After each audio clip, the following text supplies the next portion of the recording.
Olá, pessoal!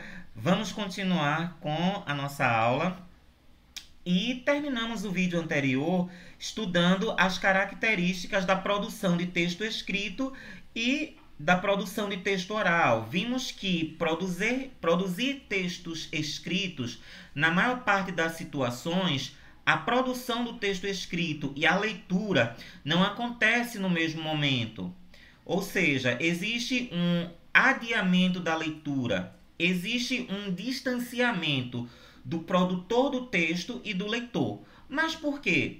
Porque o autor, o produtor e o leitor não estão no mesmo espaço.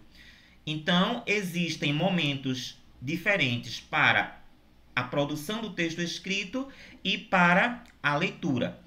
Estudamos também as características da produção do texto oral. Vimos que, na maior parte das situações, a produção do texto oral e a escuta acontecem no mesmo momento. Por quê? Falante e ouvinte, na maior parte das situações comunicativas, estão no mesmo espaço, estão cara a cara, face a face. Então, essas são as principais características da produção de texto escrito e produção de texto oral. E vamos continuar. Outra característica da produção de texto oral é que a oralidade, a modalidade oral da linguagem não aparece sozinha, mas ela aparece acompanhada de outras linguagens. O que é que eu estou querendo dizer com isso? Eu estou aqui agora, neste exato momento, produzindo um texto oral, um texto que é construído com a modalidade oral da linguagem, e eu estou aqui ao mesmo tempo, eu estou gesticulando, existem expressões faciais, a direção do olhar.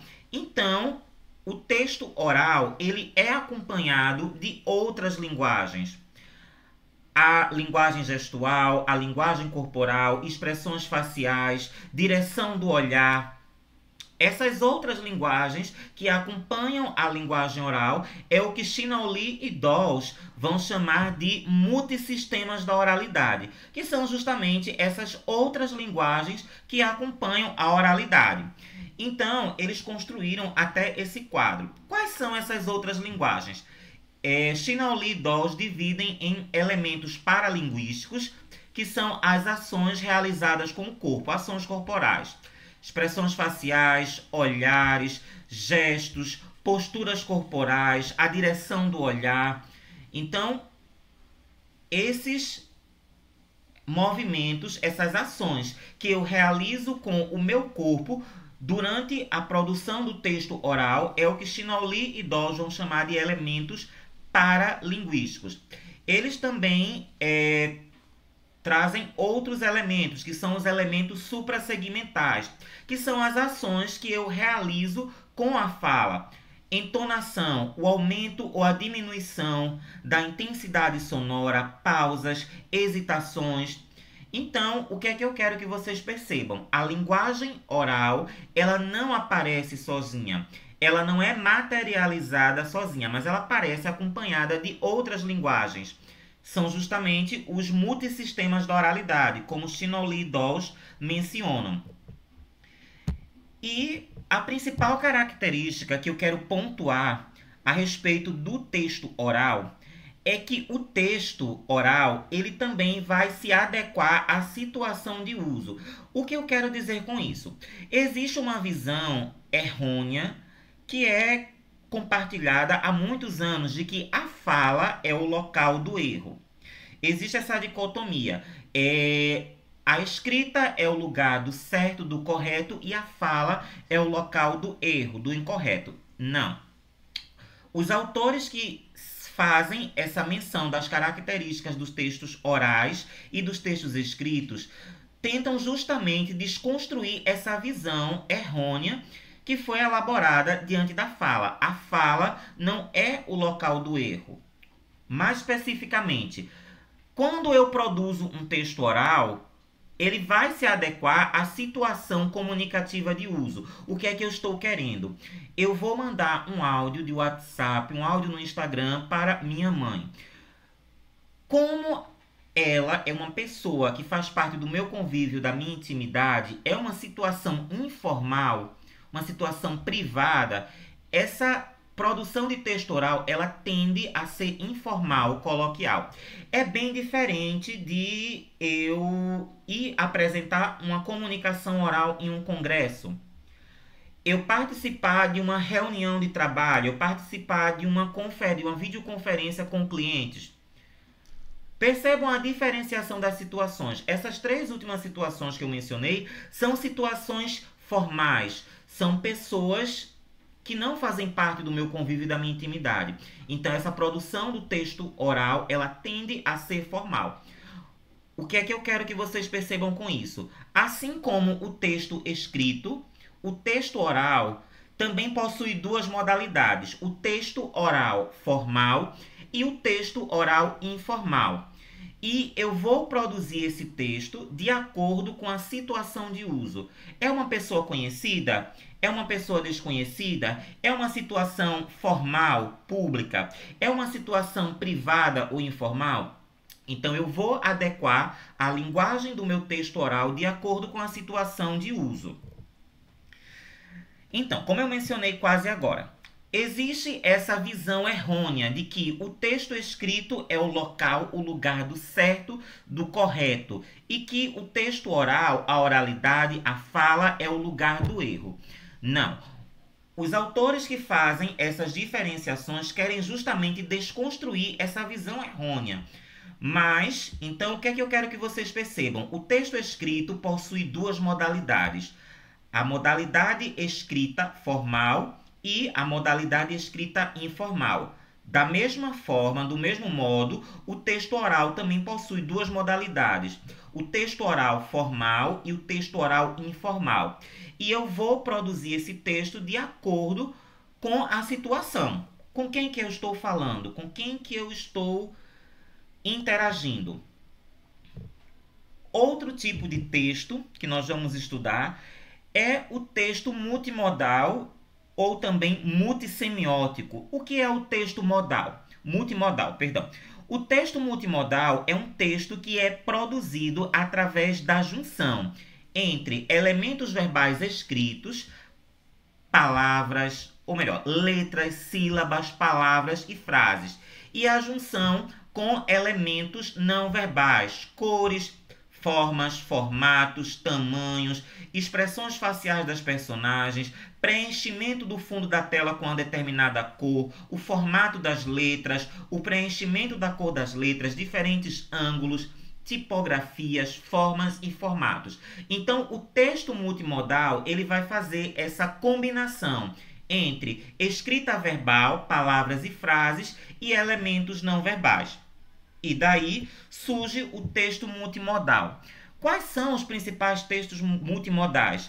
Anúncios publicitários, cartoons, charges, tirinhas, histórias em quadrinhos, memes, infográficos, entre outros. Então, o texto multimodal, ele vai ser construído com essa junção entre escrita verbal e elementos não verbais. Aqui eu trouxe alguns exemplos. Um anúncio publicitário, né, do creme dental Oral-B.